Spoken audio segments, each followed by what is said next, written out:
Dear friends, നിങ്ങളിപ്പോൾ കാണുന്നത് എനിക്ക് കൃഷിഭവനിൽ നിന്ന് കിട്ടിയിട്ടുള്ള സാധനങ്ങളാണ്.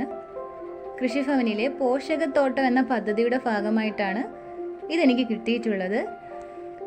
ഇതിൽ കുറച്ച് തൈകളുണ്ട്, കീടനാശിനിയുണ്ട്, പിന്നീട് വളമുണ്ട്. നമുക്കിത് എന്തൊക്കെയാണെന്ന് നോക്കാം.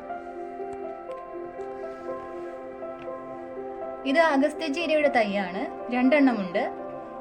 2 കോവലിന്റെ തൈയുണ്ട്, 2 കറിവേപ്പിന്റെ തൈയുണ്ട്. ഇത് തക്കാളിയുടെ തൈയാണ്, ഇത് വഴുതനയുടെ തൈയാണ്, ഇത് വാളരിപ്പയർ, ഇത് പച്ചമുളക്, ഇത് വെണ്ട.